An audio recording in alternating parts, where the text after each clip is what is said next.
The subway station buzzed with life, even at the stroke of midnight. Neon lights flickered overhead, casting a surreal glow on the platform. Eleanor stood near the edge, her fingers clutching a worn-out novel. She would occasionally lift her gaze, scanning the crowd, her eyes betraying a hint of anticipation. A few feet away, Tom's voice cut through the ambient noise. He was engrossed in a phone call, his tone dripping with arrogance. "I don't care about the risks. Just finalize the deal," he snapped, pacing back and forth, his polished shoes clicking against the tiled floor. On a nearby bench, Leela sat, her posture erect, her gaze sharp. She seemed out of place amidst the modern hustle, her vintage dress and silver hair giving her an almost ethereal appearance. She watched the two, her lips curving into a faint, inscrutable smile. The distant rumble announced the arrival of the Midnight Express. It slid into the station, its exterior gleaming, yet oddly devoid of the usual advertisements. The doors hissed open, revealing a nearly empty interior. Eleanor, Tom, and Lila, each lost in their world, boarded the train, choosing compartments distant from one another. As the train began its journey, the ambient sounds of the station faded, replaced by an unsettling silence. The only audible sound was the rhythmic clatter of wheels against tracks. Eleanor tried to lose herself in her book, but the words blurred before her eyes. She glanced out of the window, her brow furrowing in confusion. The same station name seemed to flash by repeatedly. Tom's voice echoed through the compartment as his call disconnected. He cursed, glancing at his phone screen, which now displayed no signal. His frustration was palpable, his fingers drumming impatiently against the seat. Leela, in contrast, seemed unperturbed. She hummed a soft lullaby, her gaze fixed on the pitch-black world outside. The tune was haunting, its notes lingering in the air. Eleanor's unease grew. She decided to leave her seat, hoping to find a conductor or perhaps another passenger who might share her concerns. As she moved through the dimly lit compartments, the weight of isolation pressed down on her. The train, which had seemed so ordinary at first, now felt like a steel trap. She stumbled upon Tom, who was now aggressively trying to pry open the train doors. His face was flushed, his eyes wild. "It's the same damn station," he yelled, his voice echoing eerily. Leela's voice, soft yet chilling, drifted from a nearby compartment. "It's not the stations that are repeating, dearie." Eleanor's heart raced. The realization dawned upon her, and a cold dread settled in her stomach. They were trapped in an unending loop, and the journey had only just begun. The dim glow of the overhead lights cast a pallor on the Midnight Express. Eleanor, her book now forgotten, felt the weight of the silence around her. The rhythmic clatter of the train on the tracks seemed louder, more insistent. She glanced out of the window, expecting to see the familiar blur of passing stations. Instead, the same station name flashed by repeatedly. She rose from her seat, her footsteps echoing in the empty compartment. As she moved through the train, she found Tom in the next car, his face contorted in frustration. His phone lay discarded on the seat beside him, its screen blank. "This damned train," he muttered, trying to pry the doors open with his fingers. "I have a meeting tomorrow. I can't be stuck here." Eleanor tried to calm him.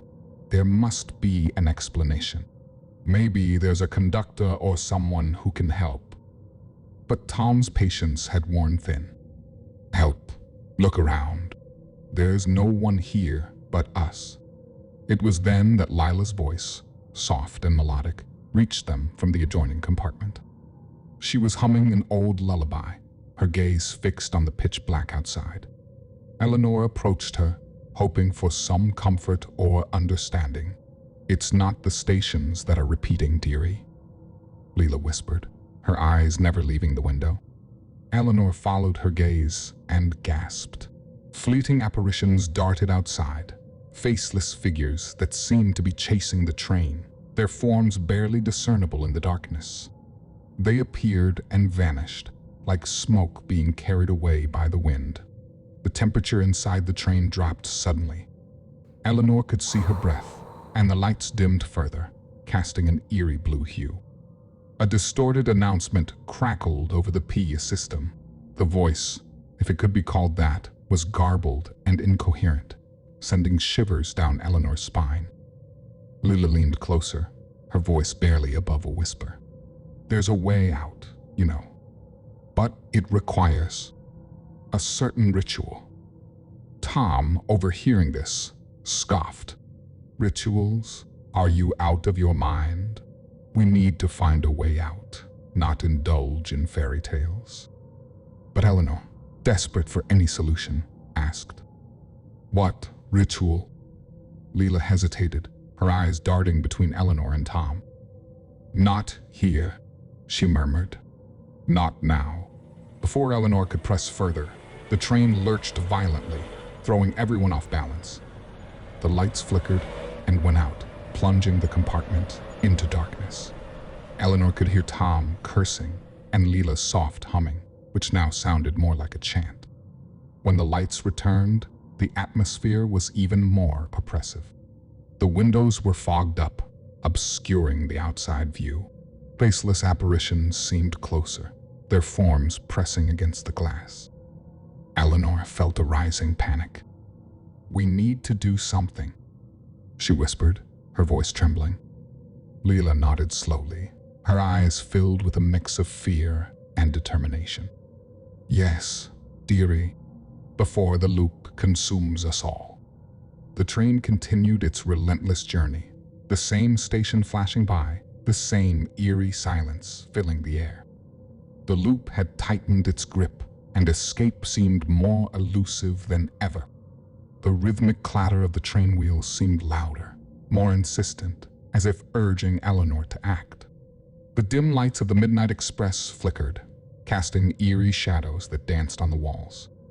Tom's face, once a mask of arrogant confidence, was now twisted with paranoia and fear. His eyes darted between Eleanor and Lila, the weight of the situation pressing down on him. "Why are you both looking at me like that?" he snapped, his voice echoing in the confined space of the compartment. Leela, her frail form contrasting with the strength in her eyes, began to hum that haunting lullaby. The melodies seemed to resonate with the train's movements, creating a symphony of impending doom. Eleanor felt a chill run down her spine, but she was resolute. The visions outside the window, the ghostly apparitions that seemed to chase them, had convinced her that any escape, no matter the cost, was preferable to this endless loop. "We have to break the cycle, Tom," Eleanor whispered, her voice trembling. "One of us has to be the key." Tom's eyes widened in realization. "You think sacrificing me will save you? You're both mad." He lunged at Eleanor, but Lila, with surprising agility, stepped between them, chanting louder. The atmosphere inside the train grew colder, more oppressive. Eleanor could see her breath, and the windows were frosted over. But in the icy patterns, she saw shapes, hands, faces, pleading eyes. They were the souls, trapped in this endless cycle, and they were hungry for release. With a surge of adrenaline, Eleanor pushed Tom towards an open window. The ghostly hands reached in, their cold fingers wrapping around him, pulling him into the abyss outside.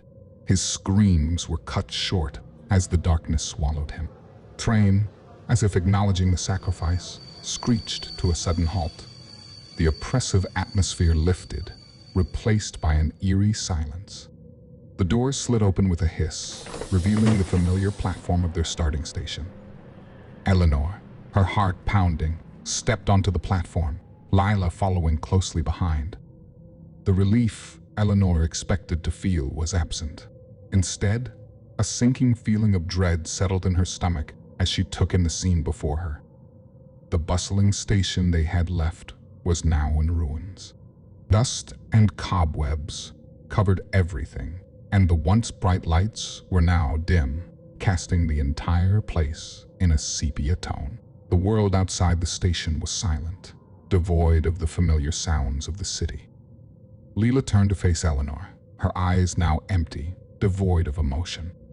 "We're free from the loop, dearie," she said, her voice echoing in the vast emptiness. "But there are other prisons, far worse than the one we escaped." Eleanor watched in horror as Lila walked away, her form slowly fading until she was nothing but a shadow, then nothing at all. Alone amidst the desolation, the weight of her actions pressing down on her, Eleanor's knees buckled and she collapsed on the platform. Her sobs, filled with regret and despair, echoed in the empty station, a haunting reminder of the price of freedom. In the distance, the Midnight Express began its journey again, its lights fading, leaving Eleanor in darkness. Did the shadows grip your soul? If you dared to enjoy, hit that like button. Subscribe and stay tuned for more eerie instants. Until then, let the darkness guide you.